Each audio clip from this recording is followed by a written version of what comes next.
Let's rock and roll here. So, as I've been having conversations this week, I've been thinking, what can I share with each of you as leaders that would help add the most value?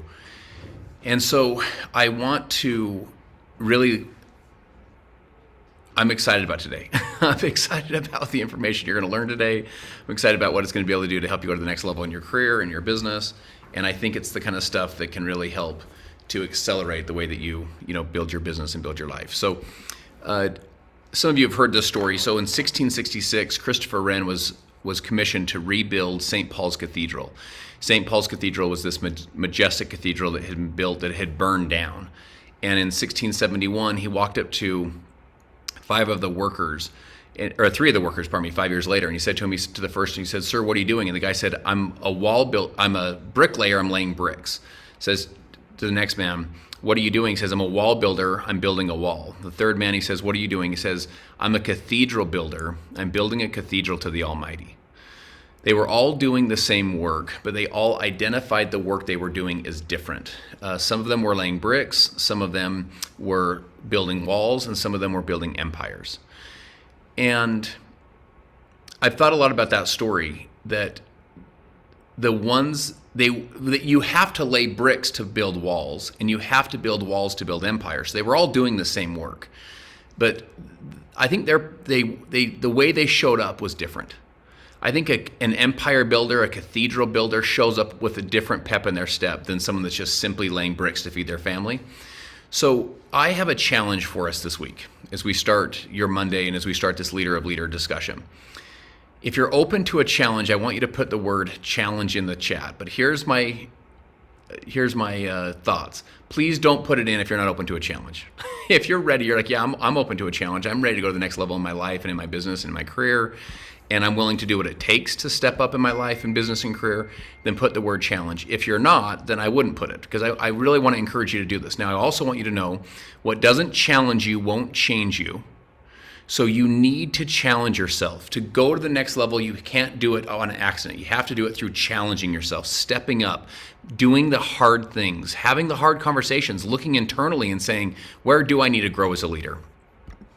So here's the challenge. I want to challenge you to stop building your customer pod, to stop building your team, and to stop building your business. And my friend, I want to challenge you to start building an empire, to really go to the next level in your life, to become an empire builder versus a wall builder, become an empire builder versus a bricklayer, like to really step this thing up a little bit, to really go to the next level in your life, to really challenge yourself, challenge your thinking. Think bigger, my friends. Don't be so limited by your self-limiting beliefs. Think bigger, think empire building. Now, as we start this discussion as an empire builder, I want you to know something. That great empires, just like in St. Paul's Cathedral, they're not just built, they're also rebuilt. They're also relaunched. You don't just build the business once. You don't just build the empire once. If you look at the way that the world was formed, after the darkest night comes what? Well, it comes spring. It's the way that the earth was designed. It was not just built, it was rebuilt. It wasn't just launched, it was relaunched. After the harshest winter comes what? Comes spring. So the darkest night comes dawn, harshest winter comes spring. This is the way that businesses are built. What I feel like we under talk about in our profession, rebuilding, relaunching, resetting. We talk a lot about building your business, launching a new team, launching a new line. We don't talk enough about the emotional maturity it takes, the emotional stability it takes, and the strength and the skill sets that it takes to rebuild, relaunch, reset, go to the next level in your life. And I'm sharing with you, all great empires were built this way. Chicago was built on top of Chicago. Vegas was built on top of Vegas. New York was built on top of New York. They took the original foundation and they rebuilt it. That's how your empire and your business is going to be built. It's going to be rebuilt. So we'll discuss today 5 keys to building, but I really want you to focus on 5 keys to rebuilding your empire. How many of you could use a little bit of rebuilding in your business? Like, in other words, you have a good business. That's why we're on this call together. But yeah, that one leg's a little wimpy. You know what I'm saying? That one leg's not awesome, or my structure's not where I need it, or maybe my volume's back a little bit, or my volume isn't where I quite want it. Or how many of us say, you know what, I could use some new leaders. I love my current team. They're great. It's no disrespect, but I could use a new fresh crop of freshmen on the team that are fired up about what we're doing. This is how it always works: is you're building and you're rebuilding, you're building and you're relaunching, you're launching and you're relaunching, you're setting and you're resetting the business. So, all right, let's dive in. Can I ask your permission to be 100% honest with you? And I have no one in particular in mind in this conversation, but I don't want to hurt anyone's feelings. Are you with me? But I want to tell you the truth. And sometimes the truth is like, I needed to hear that. That was good. So I just wanted to have your permission that I can just straight up tell you the truth as we get into this. All right, number one, the step one to rebuilding an empire is to rid and raise. What does that mean? You want to rid yourself of all entitlement, and you want to raise your personal accountability. You want to rid yourself of all entitlement. This literally, to me, is one of the first steps of empire building. It's one of the first steps of wealth building. It's one of the first steps of going to the next level in your life, is ridding yourself of all entitlement, ridding yourself of all victimhood, ridding yourself of all whining, blaming, complaining, and making excuses, ridding yourself of this, my friends. And here's what's so hard is for so many of us, it's become an identity. And for so many of us, it's become something that we're like, you don't understand. You don't understand. I am victimized by these situations. And I want you to know, I feel your pain. In other words, I agree with you. That did happen to you. But if you want to go to the next level of your life, you want to rid yourself of the entitlement that someone owes you something, that the world owes you something, that your parents owe you something, that the government owes you something, that your upline owes you something. No one owes you anything, my friend. You rid yourself of this feeling of entitlement. And here's what I want you to know. If you can see me on the screen, here's what I want you to know. As you rid yourself, so imagine you lower your entitlement, so you're lowering your entitlement, guess what also happens at the same time? You get to raise your personal accountability. In other words, this is the master skill. This should be one of the most freeing things that happens in your life, is you lower your dependency and your entitlement to your excuses, to your victimhood, to the things that have happened to you. You'll raise your personal ownership. How powerful is that? This is how you go to the next level. Rid yourself, so you lower it, and then you raise your personal accountability. You say, I can make life happen. I can work collectively. I can work independently. I can make things happen. I'm not a victim. I'm a victor. You take ownership of your life. You start becoming a creator, where you start creating your life. You don't react to the distractions of life. You don't just end up where you end up because of the winds that blow. You start creating a personal accountability life. So you rid yourself and you create personal accountability. All right. Some characteristics that you'll see. When we rid ourselves of all entitlement, you'll go from blame to full ownership. You'll go from looking for what's wrong to finding what's right. People that are highly feeling entitled, like someone owes them something, they'll find all the things that are wrong. Well, it should be this way, it should be that way, and customer service should have done this for me, and they go all through all the stuff that's wrong. I want you to know what's wrong is always there. What's right is always there too, so you can rid yourself and raise at the same time. You'll go from you owe me to I earn it. How many of us are like, I want to talk to you guys about just our business for a second, like our upline structures. People call me, they're like, my upline's not doing enough for me. They haven't given me the placement. And by the way, the 2 or 3 that they did give me, they're worthless. They don't even do anything. Barbara and Shelly don't even do anything. So I can hear the entitlement that someone owes them something, right? Or they say they didn't give me the placement, or they don't give me enough help, or they're not organized enough. My friends, can I share with you a perspective on how to look at this whole thing? The business is your business. You own it. Guess whose name the check comes in? It comes in your name. It doesn't come in their name. It comes in your name. I could give you 150 examples. I could probably give you more of people that earn more than their uplines in Modere. I could give you hundreds of these examples. People that are in the downline that earn more than the upline. Okay, the check comes in your name. How big do you want the check to get? You can get it as big as you'd like. You can out earn anyone else that you want. If your upline, so here's a way to think about it. If your upline helps you to earn 1 penny or more. If your upline helps you to earn 1 penny or more, 1 penny they give you some encouragement, they helped you with a system, they helped you with a 3-way phone call, a Zoom, they served you in some way, they maybe worked in the depth of your group, they did a 3-way call when you weren't even on the call for someone in your team, or maybe they did a graphic for you or did a post for you. My friends, if they help you earn 1 penny or more, you have a fantastic upline. 1 penny or more. Guess how many people, I'm 17 years in, guess how many people have been placed in my team 17 years in? I'm at 0 right now. So when I was first introduced to networking, my sponsor quit, my sponsor quit, my sponsor was introduced by the company. So I was literally an orphan island. And guys, when your whole upline quits, you look up and you're like, what do you all know that I don't know? What do you all see that I don't see? It's a little alarming, don't get me wrong. But at the same time, I remember saying to myself, I'm like, it hurt my feelings and I was sad and I thought we were going to do this together and just all this stuff. But I was also like, I got a family, dude. I got a business. Like, I'm gonna go make this thing freaking happen. And I went and became the #3 earner, national spokesperson, changed, the trajectory of my family's whole life with that business. In Modere, I'm at 0. No one's put anyone below me at Modere. And I don't have an upline. So when people are gonna be like, my upline sucks, I'm like, oh, I feel ya, dude.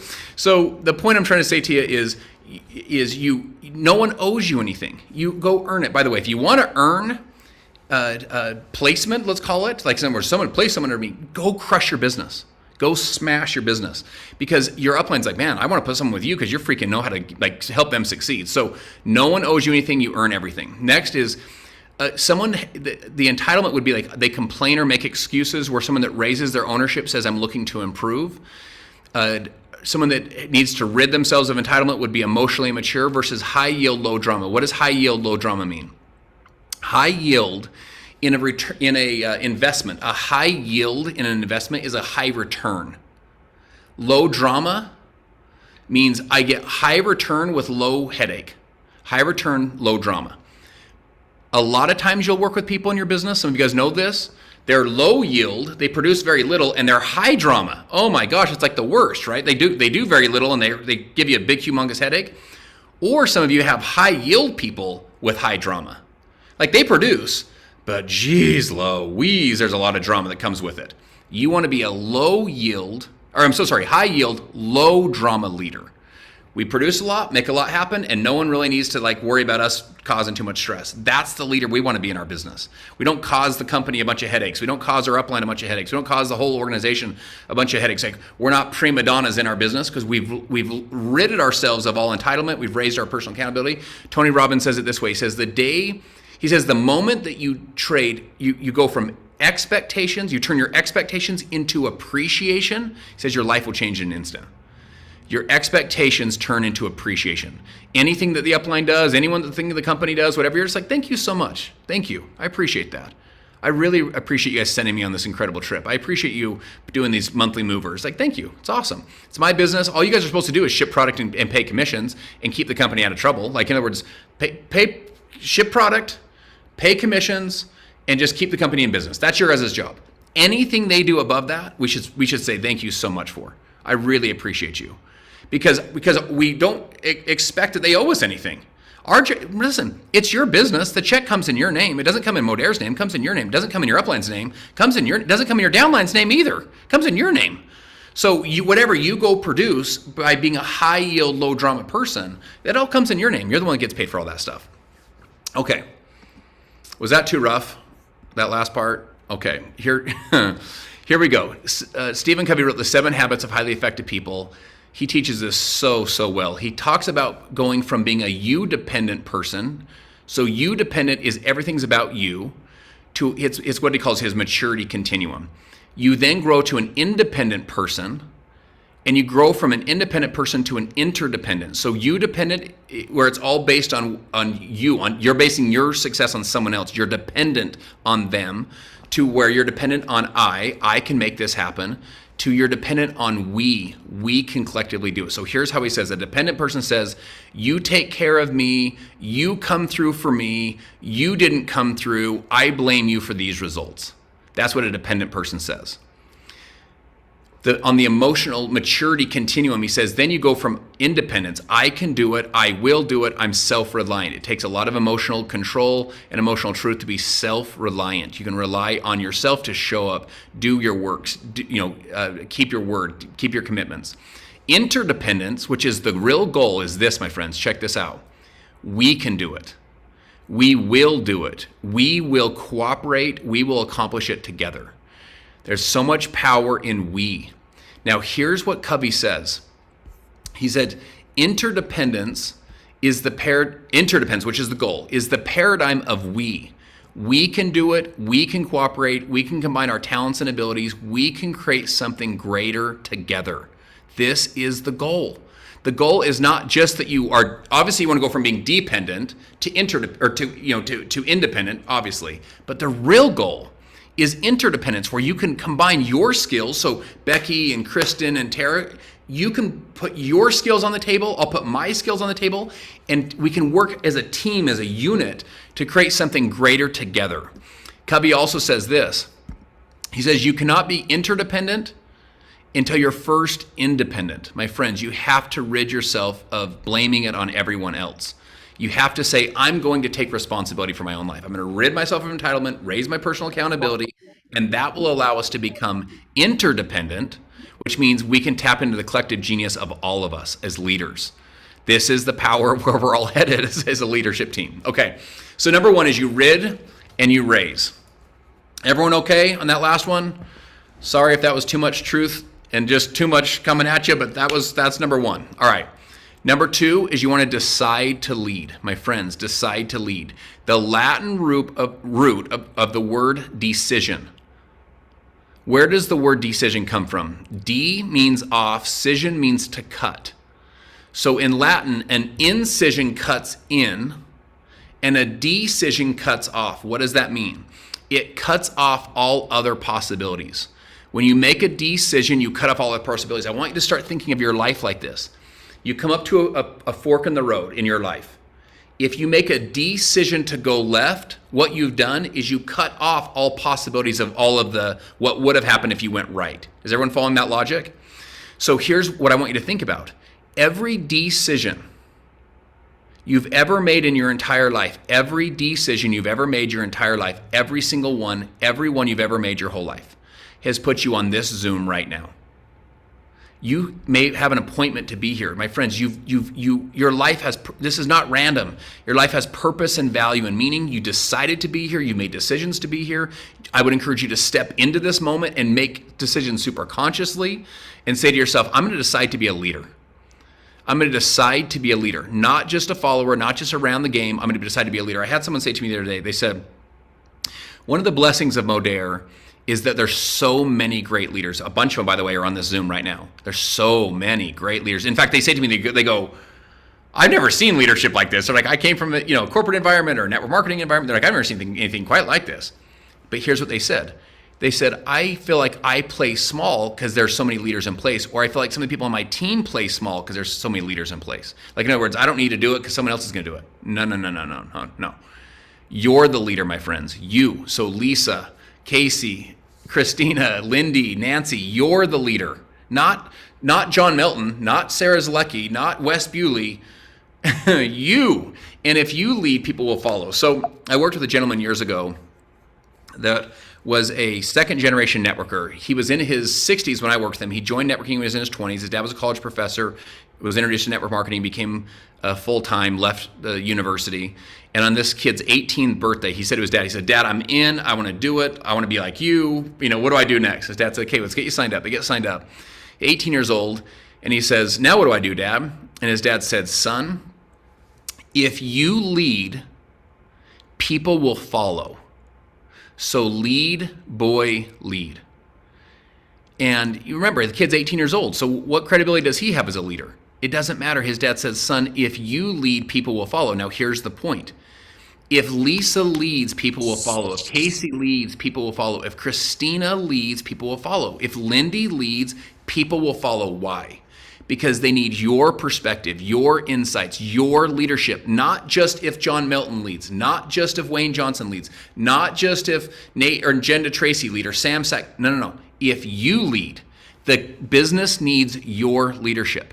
You want to go to the next level? You want to build an empire? You're not going to do it as a follower, my friends. You'll do it as a leader. Now, all great leaders are great followers. Don't get me wrong. You'll follow as well, but you have to lead your empire. You have to step up your game. You can't just rely on everybody else to do it. The very first couple that said yes to me in Modere, very first people that said yes to me was Sarah and Tony Zlecki. Some of you guys know this story. This, by the way, this is a picture. Oh, I look like a little baby. I think we all did. Sarah just looks as pretty as she always has. But this was the very first Modere event And they had said yes to me when we didn't even have a name called Modere yet. They're like, I'm in. I'm like, you're into what? And I remember we used to do, at night, we would do a little opportunity call. And then in the morning, we would do what we called the Brilliant on the Basics call. And it was like a getting started call, right? And Sarah and Tony were in Salt Lake City, and we're sitting there in this little boardroom with Justin and Sarah, and we're kind of working on some of the stuff. And all of a sudden, she and I both look at our watch. Oh, crap. We got to go do that call, the Brilliant on the Basics call. We had like 2 minutes.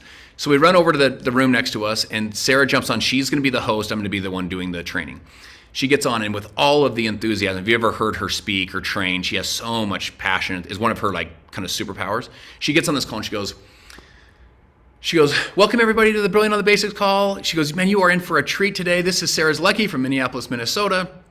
And she said, as you're jumping on the call, please give us your first name, where you're calling in from, please. Now, the way that the conference calls work back in the day is there would be a ping. It'd be like ping, and then that means someone had jumped on the call, right? So it's dead silent on the call, nothing. Now, instead of her getting discouraged, she went right back through her thing. Hey guys, it's Sarah Zlecki from Minneapolis, Minnesota. Man, you are in for an amazing call today. You're gonna hear from an incredible gentleman, and please give us your first name, where you're calling in from, please. Nothing, dead silent, right? Does it again. Hey guys, this is Sarah Zlecki from Minneapolis, Minnesota. Like total enthusiasm. And by the way, I'm getting discouraged hearing that there's no one on the call. She's not. Total enthusiasm, total passion, total fire, total energy. And then she goes like this. She goes, hold on, everyone. No one's on the line. Hold on, everyone. Let me mute the call. She mutes it real quick, and she does this incredible introduction for me. You're not going to believe the speaker. He is so awesome, and oh my goodness, it's amazing. And anyway, she goes, I'm going to turn the call over to you, Justin. And remember, we're sitting right next to each other in this room. She then puts her phone on mute, and she looks at me, and she goes, good luck, bud. And she walks out of the room, Now, guys, I want to point out something. I gave the best Brilliant on the Basics call ever, okay? No one ever heard it, but it was pretty awesome. But here's the moral of the story I want to share with you. You have to lead even when no one is listening. How many of you feel up on you right now? You feel like you're showing up on social media and you're like, no one's even watching my stuff. What am I doing on this thing? Or you say like, I watch all these other leaders get all these views and comments and interaction and feedback, and no one even shows up for me. Or like, who am I? Like, I'm not even that great of a leader right now. Like, who would follow me? Like, my team is small. Like, and by the way, the team I did have, they all freaking quit, and they all, worn out. They all quit anyway. Like, who am I leading? I'm not leading anybody.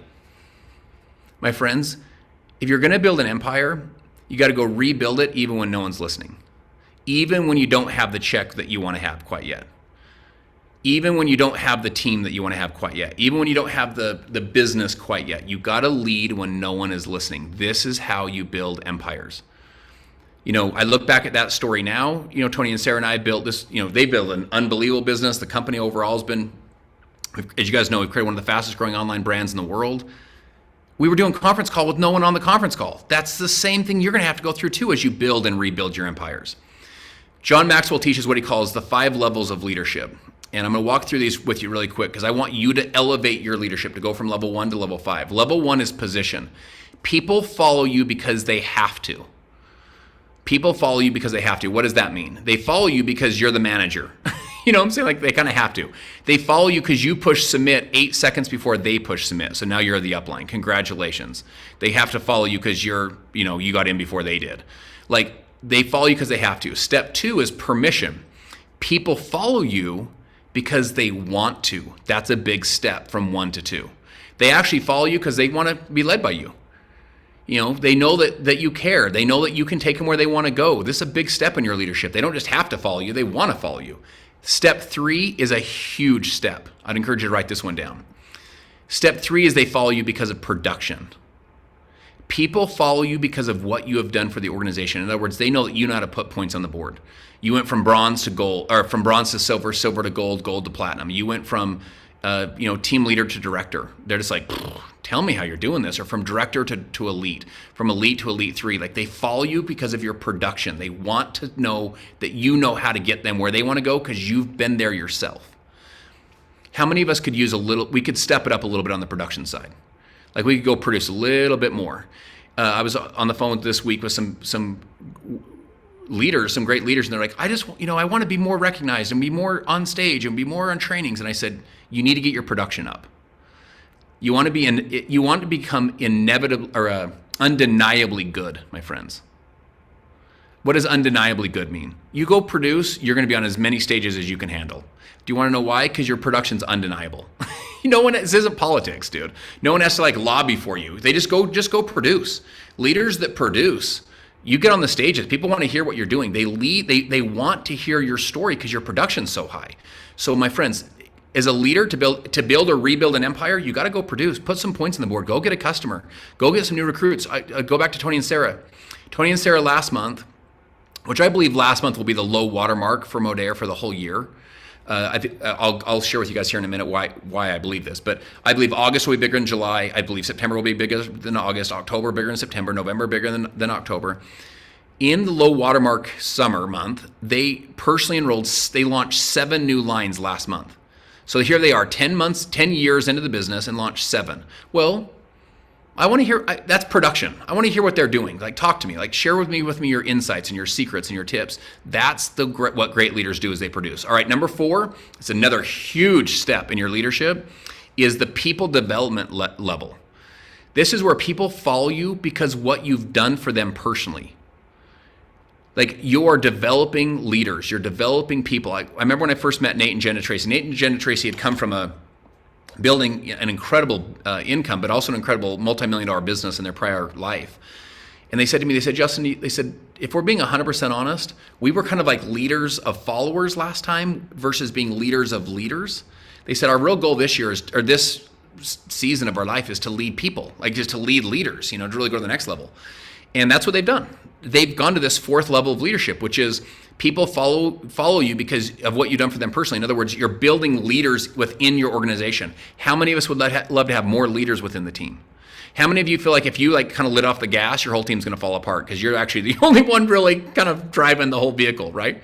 Listen, that's the 4th level, is you start building a business that's not just all based on what you can do. It's actually based on you have leaders of leaders. All right, number 5 is the pinnacle.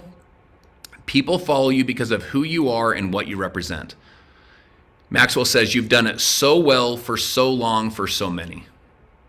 That's the pinnacle leader. Very few people ever get to this level. This is an aspirational level for all of us, but you've done it so well for so long for so many that people follow you because of who you are and what you represent. You are a pinnacle of what leadership is. So there's 5 levels.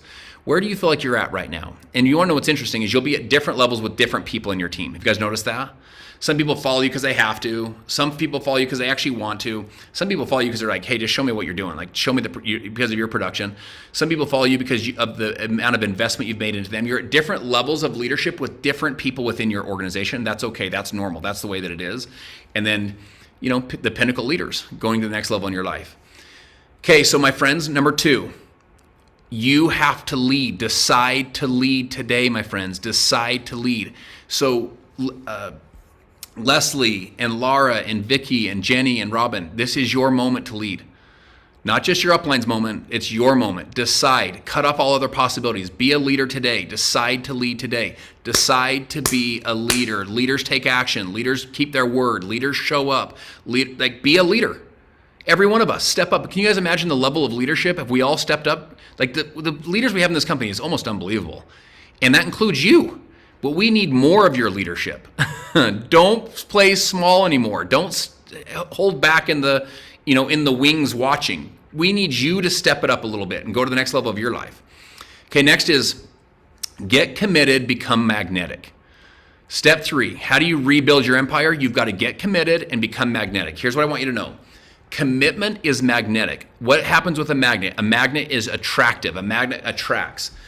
Have you ever noticed a committed marriage, how attractive that is? Have you ever noticed people that are really committed to each other? Have you ever noticed someone who's really committed to their faith? And you're like, you know what? We may disagree on a faith, maybe, but man, I love how committed you are to your faith. Have you ever seen someone that's really committed to their nutrition program? Commitment's attractive. It's magnetic. You want to be a committed person in your life. Most of us are really high and really low. You guys ever had this happen? We're like, I love this business. Man, this little leader of this Rise Up call is so good. I love it. I'm in. And then later today, one of our team members is like, you know what? I'm kind of burned out. And you're like, I am too. I'm out. And then we're like, you know what? I'm not out. I'm going to listen to a podcast. And then we're like, I'm back in my dreams. I can feel them in my heart. And then one of our customers is like, you know what? I quit. And you're like, I quit with you. I'm out. And then, one of our amazing leaders shares a training. We're like, I'm back. I'm in. I'm here. I'm going to do this, chase my dreams. It's going to happen for me. And then, a team member is like, you know what? I don't want to do it anymore. You're like, neither do I. I'm out. It's kind of like super high, super low, super high again, super low again. But I'm back, but I'm out, but I'm in, but I'm out. We just kind of up and then down and up and then down. Can I share something with you? You're going to look back at the end of this huge, crazy roller coaster you're on, and you're going to say to yourself, I'm an E3 now. That was weird. Holy crap, what a ride. You're going to do this ups and these downs, these ups and these downs. So here's what I want to share with you. Recruiting is a transfer of belief. One of the reasons you want to get committed, stay committed, is because you're transferring your belief into people. You're also transferring your lack of belief into people. All of your self-limiting beliefs, all of your I don't even know if I can show you how to become successful because I'm not even as successful as I want to be. No. Don't put the sins of the parents on make the sins of the parents the sins of the kids. It's not their fault. Maybe they come in and grow way faster than you grew. Maybe they have a better network than you have. Maybe they have more confidence than you have. Don't put all your self-limiting issues on them. Maybe you're better now than you've ever been. Maybe the systems are tighter now than they've ever been. Maybe all you are is that one person away that says, hey, makes sense to me, let's go. Maybe you just need to see this business through new eyes again. Have you ever seen it through new eyes? You watch it through someone else's eyes, like the new eyes, and all of a sudden they're like, I love this. Dude, the codes, the $10, and then they get the family and friend, oh my gosh, and you're like, oh yeah, you're right, that is awesome. Social retail is freaking amazing. I forgot, because you didn't see it through new eyes. You didn't see it all. Have any of you ever taken your kids somewhere where they're seeing it all for the first time? All of a sudden you're like, oh, I forgot. Yeah, this movie, this place is so cool. This this hike is so cool because they're seeing it for the first time. New eyes. Recruiting is a transfer of belief. One of the reasons I want to encourage you to get committed is what I call, by the way, write this in your notes, straight line commitment. Straight line commitment. I'm not so high, I'm not so low, I'm not so in, I'm not so out, I'm just in. What is the fastest way from A to B in math? It's straight line. You go like this. You just go, I'm just in. I'm just going to do the work every single day. I'm going to show up with passion every day. I'm going to show up with enthusiasm every single day. I'm not going to be in, then out, then out, then in, then in, then out, then out, then in. Do you want to know why? When you're out, what if when you're out, that's when your next key person walks by? That's when they would have heard your video on social. Your friend that you've been wanting to work with, they're ready when you're out.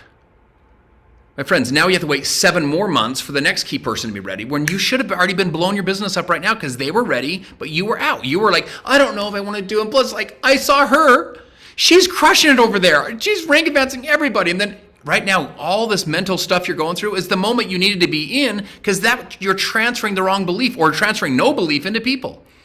I just want to encourage you, my friends, focus on your dreams, focus on your goals, get laser focused on your life and saying, I'm committed. You're either in or you're out. Think of it this binary. You're either in or out, you're either on or off, you're either doing it or you're not. There's no lukewarm winners. No one accidentally lands on top of the mountain, my friends. All success is all uphill all the way. There's no lukewarm winners. You're not going to accidentally become an E3. I'm telling you, it's just not going to happen. You're not going to accidentally build this incredible empire for yourself. Just get in. By the way, get out. That's either way. But if you're in, be in. If you're out, be out. If you're on, be on. If you're off, be off. It's fine. But don't be lukewarm. Don't think that I'm going to stumble into this whole thing. The ins and the outs and the ins and the outs. You just got to say, I'm committed because I'm a committed person. When I was first building my business, my little boy, by the way, this is my little boy, Isaac. This is when I first started. I was selling animated Bible DVDs. And he just went on a 2-year mission, by the way, to West Virginia. He had left this last Wednesday. Dude, last week was just emotional for our family. I talked to him on Saturday, and he's just all fired up and happy and just I'm doing my thing, Dad. Woo, let's go. Told me, he goes, I feel like I'm a fish in water now. Because all of his quotes and all this stuff that he's learned and all the things he now gets to share, and it's cool. Where in high school, people are like, dude, you're too much, bro. So I had big dreams when I was this age. My real dream was I wanted to make that little boy proud of me, and I wanted to make my wife proud of me. I have no college education, no professional background. Parents were divorced at 12, moved 13 times in those 7 years. I worked at a mall kiosk selling cartoon Bible movies, and I had big dreams. I literally wanted to build an empire. I was like, dude, I want to freaking become financially independent. Like, I want to build an incredible business for myself. And I felt like I could. I felt like I had this something in me, to do it. But guys, there was days I was in, days I was out, then I was back in, then I was back out, then I was in, I was committed, I was not committed. I was like, let's go. This whole just ups and the downs and the ups and the downs. Some of you guys know the story. My first business fails. I'm below zero financially. I'm back on credit cards, back on taxes. I'm just in a super tough situation. This is actually a picture of me on the side of the road in Mesa, Arizona, in an Arby's parking lot, selling cartoon Bible videos out of this trailer. I would work on the weekends selling the Bible videos, and then in the weekdays, I would work selling 25-year shelf life food storage. I am trying to build an empire, and I was building my network marketing business as fast as I knew how. I was trying to build an empire, trying to do it. I almost felt like I was selling a dream that I wasn't even living. Can any of you relate to that? You're kind of like, we could be successful, and you're kind of thinking to yourself, you're like, I'm not even that successful, to be honest with you. And it's not that I was lying to. I wouldn't tell anyone that I didn't lie, but I was just like, it can work, and we can build residual income, and it's incredible, and this whole thing, So a mentor of mine, at this point, I finally start breaking out. I finally freaking started breaking out. I was, by the way, can I share something with you? I was a team leader, size of a team leader, for about 2 years. Now, I wanted to point something out. I was actually an E3, but I was trapped in a little team leader body. But I really was an E3, but I was trapped. Have any of you ever had that happen where you're like, I'm bigger than this, I'm better than this, but you're trapped right now in your little tiny team leader body or whatever rank you're at, It was so discouraging to go to events. I couldn't go to the events. I didn't even want to go to the events because I felt like such a failure. I put the little, the events would be called Thrive or something like that. And I would put the pin of the event over my rank because I didn't want anyone to see that I was a little team leader, because they kind of looked at me like, he's kind of sharp and he could make it happen. But I was trapped. The way that business worked, by the way, is it was very structure heavy. It was structure heavy, which means in order for me to rank advance, I had to have personally sponsored people rank advance, personally enrolled frontline people. So in other words, I couldn't get that third line to catch. I couldn't get the third line. I had the rest of the business I was working at. It was so frustrating too, because the business demanded a lot of my time, but then I had to go work these jobs to keep the family afloat. And oh my gosh, I was trapped in the middle. So long story short, I finally break out, and I started traveling around the world speaking. I was speaking in Moscow and Omsk, Russia, and Almaty, Kazakhstan when I was 29. I want to point out the total transparency here. I actually wore this outfit on purpose because I knew I was going to take pictures that day, and I thought this outfit would look cool later. I chose wrong. Okay, this is me at the Red Square in front of the Kremlin, but that outfit was actually on purpose. So that's the sad thing. I was the keynote speaker at the company convention. I was this little great white hope. If he can do it, you can do it. Because the company was going down, but I was growing. They were having me all over the United States on what we used to do, these little Super Saturdays. And so all over the United States, I would go share my story on these Super Saturdays, in these little Saturday events. So guys, one day, let me back up. As I was in the struggle, I was about to kind of break free, and one of my biggest lines quit. In fact, it was my biggest line. They all quit. They all walked away. My whole freaking line walked away. It was 50 guys, 50 men and women.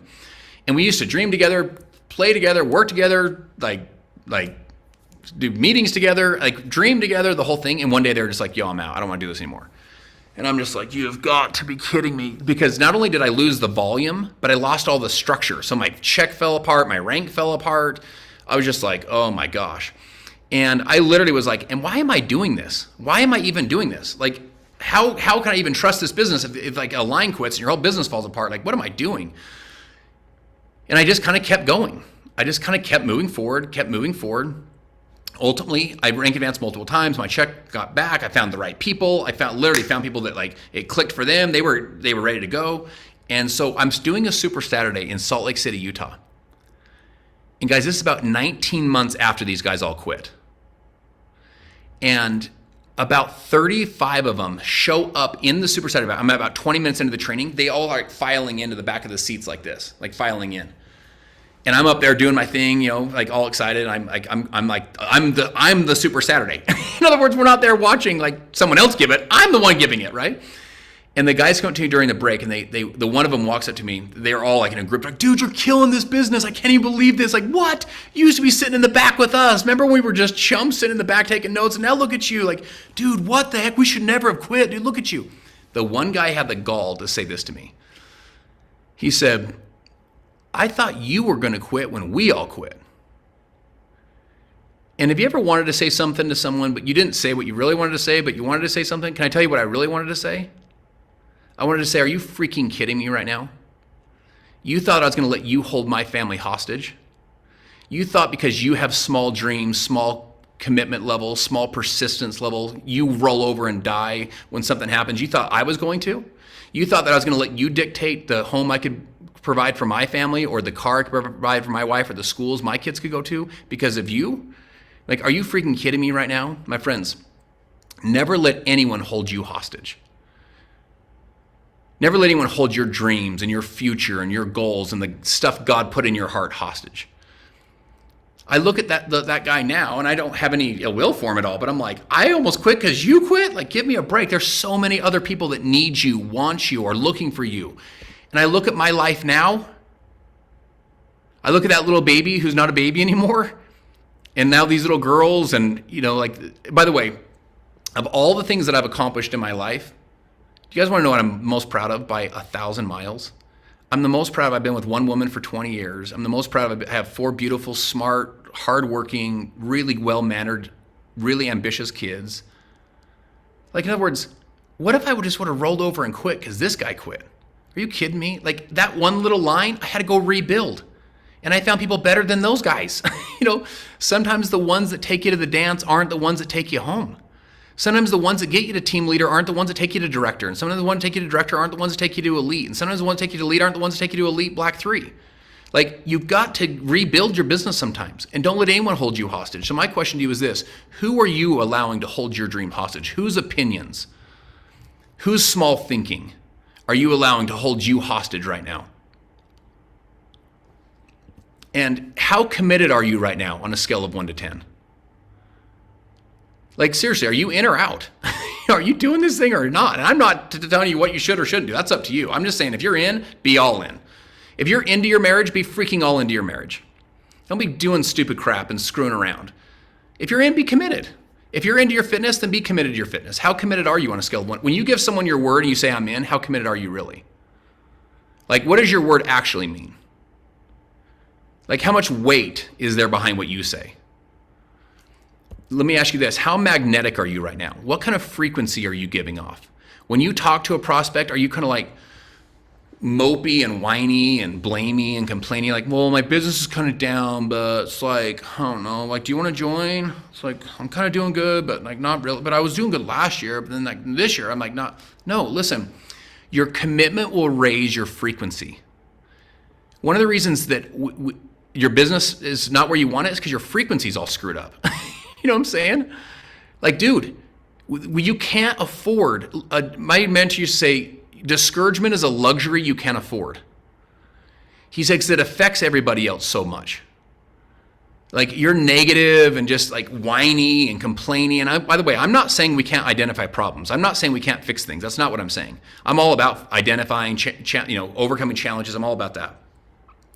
But when I see people that they call me and they'll say, well, like, I'm just like trying to decide if I should even stay in Modere. I'm like, well, dude, your commitment levels, imagine going to your spouse and saying, I'm just deciding if I even want to like stay with you or go like be with someone else. I'm just kind of deciding, like, what kind of commitment level would you expect them to be a 10 and you're a 1? Like, no, dude. You think people want to jump in your boat when it has holes in the boat? No, they don't, dude. Like, when your commitment level's like, I might leave, I might stay, you're at 1, and you expect them to jump in and be a 10, you want them to get in and change your business, you've got to change your business. You've got to go rebuild this thing. You've got to build empires. Christopher Wren rebuilt St. Paul's Cathedral. It wasn't built, it was rebuilt. It was burned down. Maybe that line of yours is burned down. But you got to get a 10 commitment, 10 reason to get after this thing. You got to change your frequency where you have lightning bolts coming out of your fingers because you have vision for your life, vision for your business, perspective. I'm going to go freaking make this thing happen. By the way, if I don't, I'll die trying. Like, I'm going to make this thing happen. That was my attitude. I may lose, but I'll tell you this, I'll be in the arena. I'll be the one marred with blood and sweat and tears. I'll be the one who has elbows and knees scraped because I'm not going to be a critic sitting in the stands like those guys that quit. I'm not going to be that guy. I hope that you want to get in the arena and at least go fight for your dreams, fight for your family, fight for your future, fight for your finances, fight for your freedom. Get in the arena and go make it happen. Don't sit on the sidelines with a crappy frequency wondering why your business isn't growing. Like, get in the arena. Like, yeah, you may lose, but listen, I would rather lose than be the critic and just watch how the good man stumbles. Any day of the week, I'm not just going to go sit the job and just like call it good and just like, and then blame the network marketing industry or, whatever. Blame, yeah, it was going good for me until this worthless line, left me. Listen, no, go rebuild it. People are looking for you. They need you. Go serve them at a high level. Go add value to them. Stick to a task until it sticks to you. Beginners are many, finishers are few. You want to separate yourself? Be a finisher. You want to go into separation season? Don't be a starter. Be a finisher. Stick to task until they stick to you. Beginners are many, finishers are few. Whew. Dude, we're dropping some bombs. Everyone okay? Everyone's like, geez, I don't like all these mean things he's saying. All right, number 4. You got to pay the price, my friends. And you might have to go pay the price again. Oh. When you rebuild things, when you rebuild empires, you got to go pay the price again. You're like, I've already paid the price. I don't want to pay it again. Success is lease, not own, and rent is due every single day. You got to go reconvince your team that you're the leader that they thought you were. Your current team needs to see you crushing. Your spouse needs to see you crushing. Your kids need to see you crushing. I don't care what you did 10 years ago. The thing I probably admire most about John Maxwell, as I've been around him, is that he doesn't talk a lot about what he did. The guy is so hyper-focused on where he's going. It's unbelievable. He's 75 years old and he's always talking about like what he's doing next and then next and next. He could just be like, dude, I wrote 100 books and 35 million copies. I'm good. No. Success is leased, not owned, and rent is due every single day. You have to go pay the price again, including today. You got to show up today and win the day. So my mentor, when I'm starting that second business, I'm below zero financially. He calls me one day. I'm making a couple $100 at this point. His worst year in network marketing, my mentor's worst year since 1978 was $500,000. Aw, poor guy. He only made 40 grand a month that year. But when I was working with him, he's making millions of dollars, right? He calls me and he says, he was a point A to point B, no hype, no nonsense, he was just point A to point B. He says to me, he goes, can I ask you a question? I said, yes, sir. He goes, if I could move my entire organization frontline to you, so I want you just to quickly ask yourself this. If I could move my entire team frontline to you, so my whole team is now your frontline line. I'm frontline to you with the whole team, right?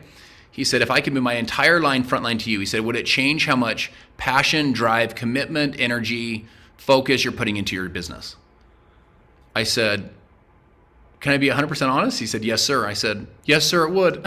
It would change it because I'd be like, dude, I got one huge, I'd be like, I got this, dude. I got to get one or two other lines and I'm set, Guess what my mentor said to me? He said, shame on you. He said, you're letting the tail wag the dog.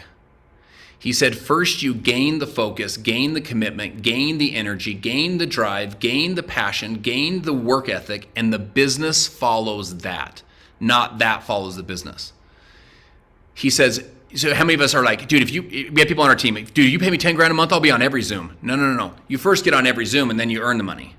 You first make all the calls and then you get on the stage. You first do all the work and then you get the recognition. You don't get the recognition, then all the work. So I want you to write this in your notes. Faith precedes the miracle. You don't get the miracle, then the faith. You get the faith, then the miracle. The faith, it precedes the miracle. And faith, for those of you that have studied some of the Bible way that they look at faith, faith without what is dead. Well, without works, faith is a verb. You know what I'm saying? Like, you got to have some faith in your vision, faith in your business, faith in your potential, faith in what you've got inside you, faith in your calling in your life, faith in your purpose. And that precedes the miracle. All the work you put in chasing that faith, all the work you put in becoming that person, that's what precedes the miracle. You don't plant rows of peas and harvest rows of watermelon. There's laws here, my friends. There's some things you have to first do all the work before you get the miracle. You say, well, I would be super if you could move Nate and Jen to Tracy's business frontline to mine. I would like kick it into gear, because then I'd be like, dude, I got this thing. No. If you ever want to have a business like theirs frontline to yours, you have to go do all the work first, and then you get businesses like that. So my mentor said to me, he said, son, check this out, guys. This is almost prophetic. He said, son, you go gain the passion, gain the faith, gain the commitment. He said, you'll have multiple people my size in your business. My business is now 8 times how big his was. I make way more money than he ever made. And here he was calling me when I was making probably $200 a month.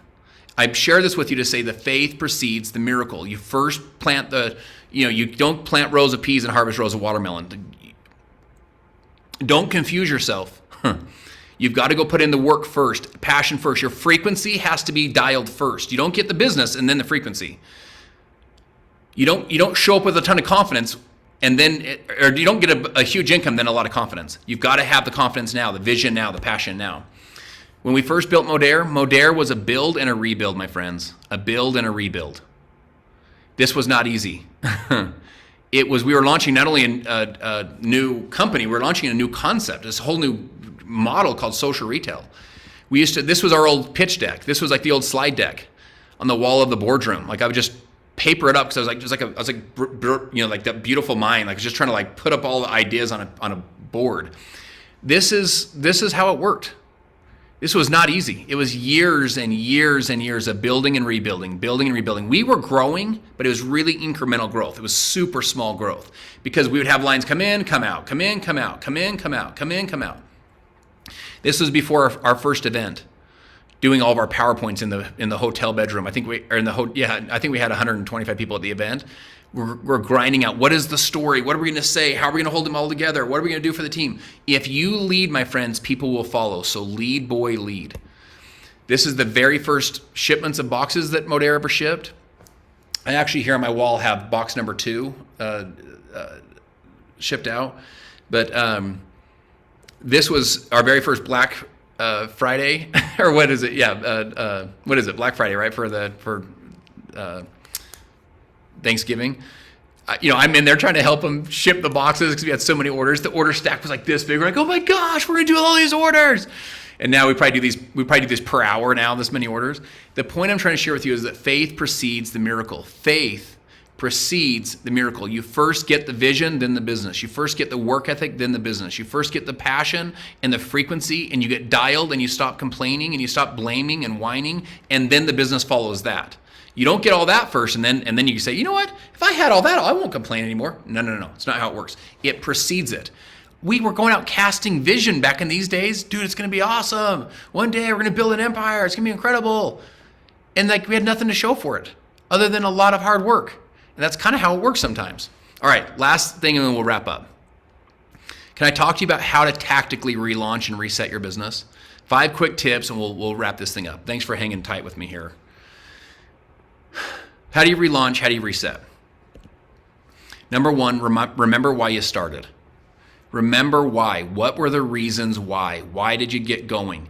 I always find it interesting. Someone needs more income, needs more time, needs a better community, needs more personal development, needs more positivity because they're not getting that in their job and in their current situation. Then they join our business, and 3 weeks later they quit, and guess what they do? They go back to the job that's not giving them all the things they need. I'm like, dude, just remember all the reasons why you got started 3 weeks ago. Let's do this thing. So remember why you started. Fall back in love. Remember why you started. What was it that got you fired up? What were those dreams and visions you had? Get back to that stuff. That stuff will fire you back up to say, listen, I want to help moms. I want to help dads. I want to help families. Like I'm passionate about helping people get healthy. I'm passionate about helping people to combat the economic system and to break out of the matrix and like learn to live a more significant life. I'm passionate about helping people. Why did you start in the first place? Get back to that. Remember, there's always going to be reasons to quit, and there's always reasons to keep going, and the reasons you choose will define you. So go focus on your reasons to keep going. If you want to relaunch, go focus on all the reasons why you got started. Next is I want to encourage you to go all in for the next 120 days. Go all in. What's all in, by the way? Remember we talked about this? 100% commitment. Not like I'm in for today and I'm out, I'm in, I'm out. That just listen, just get committed, stay committed, go all in for the next 120 days.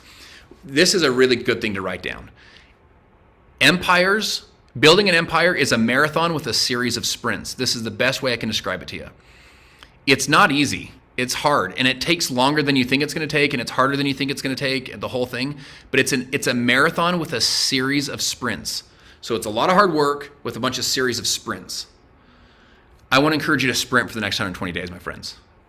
So this month is going to be a big month. I think we'll be up over July. I'm expecting us to be up over July. We're already pacing ahead of July. September is going to be a very big month.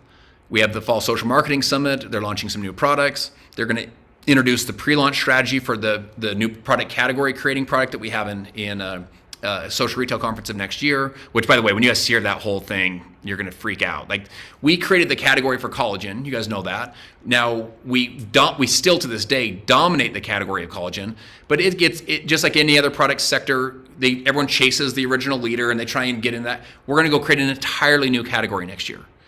We're going to go disrupt again with the new product series next year. October, again, it's going to be an off-the-charts month. I can't wait to guys see some of the pre-launch strategies and some ways that you can get personal mentoring from Ozma on this new product. You can be part of trial groups with what we're doing. It's going to blow your mind on the new stuff. Then November is the biggest month of the year for us. I want to encourage you. I'm just telling you, if I was friend to friend with you here in my den, the next 4 months, you want to get hyper-focused. Next 4 months are good relaunch months. Like these next 4 months, you clear some stuff out of your plate to go all in. Now, it doesn't mean in December you're not all in. You're still all in, but remember, there's seasons. It ebbs and flows, ebbs and flows, ebbs and flows. But these next 4 months, I'd go all in. Get yourself let's go rebuild your empire. Let's go launch some new legs. Next thing I would do is I would rally your team. I would go back to your team. How many of you are like, yeah, my team's kind of tired and kind of worn out and like, I don't know. Okay, that's fine. Well, go tell your team, hey, listen, my frequency's different. I've got a bigger vision. I'm gonna go freaking make this thing happen. I got goals and dreams in my life. I'm gonna go crush. I'm gonna go fully all in. And I'm just want to see, it's your Jerry Maguire moment. It's the who's coming with me moment. Who is coming with me? Like, are you in or out? Do you want to know what? Your team's going to love you stepping up as a leader. Your team's going to be like, thank you so much. Like, Vicky, dang girl, I've been waiting for you to be all in. Let's go do this thing. Liz, you've got what it takes. I'll come with you. Like, let's do it. Go see if we can rally 1, 2, 3, 4, 5, 6 of them. Go see if we can rally 10 of them. Let's go rally the current team. Who's with us? Who wants to go all in with us? I want to encourage you to go find your next key person in these next 120 days. If you can find more than one, more power to you, but let's go find your next key person. What does key person mean? Key people, this is a good thing to write down. Key people are worth their weight in gold. Key people are worth their weight in gold. It's not just a person, it's a key person. Napoleon said, don't tell me how many troops they have, tell me who their generals are. You only need 3 or 4 of these. And by the way, if you could find one key person, you're probably gonna be great, but 2 or 3 of them, 5 or 6 of them. I have 21 elite or higher lines, 21 of them, 21 key lines. And then those lines is key people, and then those lines is key people. That's pretty freaking awesome. Guys, 2 or 3 of them, 4 of them, you can't spend the money, dude. So let's go find a key person. What's a key person? There's someone that wants to run at your pace. What if we could find someone with your commitment level in the next 120 days? Someone that wants to run at your speed. Someone that has dreams similar to your dreams. And they don't have to be the same dreams, but they have a desire to go for their dreams. Go for their goals. Go accomplish something with their life. What if we can go find that person? Someone that you don't have to drag up the mountain. Have you guys ever noticed you could lead 1,000 up the mountain, but you can't drag 2? You could lead 1,000. Go find the one that wants to partner with you. They'll walk right along with you. We can go lead 1,000. The good book says if one of us can lead 1,000 a flight, 2 of us can lead 10,000. Go find that person. It's like, hey, it makes sense to me. Let's go do this. Go talk to them on your social. Go tell them what you're looking for. Go tell them what your vision is and your dreams are. And go talk to them. When I say talk to them, like literally get on your stories and say, here's who I'm looking for. This is what they look like. They have dreams and goals, and here's some of the challenges they're facing. They want to overcome them. They're looking for someone that will believe in them, and someone that will show them the way, and someone that will be there with them every step of the way. I just want you to know that's exactly what I'm looking for. If this resonates with you, we should have a conversation. Go freaking find that person, dude. Go speak their language. What problems can you solve for them? How can you help them? Go find key people. And you might recruit 10 to find one. That's normal, dude. Go find 10. to recruit the one. It's okay. Like, don't tell me how many troops they have. Tell me who their generals are. You need a key line. You need a key person. Go find a key person. Go relaunch your business with a new person. Sometimes the ones that took you to the dance aren't the ones that are going to take you home. If your current team doesn't want to run as fast as you, you need better people, my friends. Go get more people. Don't just wait for your team to click it in all of a sudden. The best way for your team to get led by you is to watch you produce. Remember the production level? Maybe your team's like, all right, I see you producing. I'm gonna go freaking do this thing.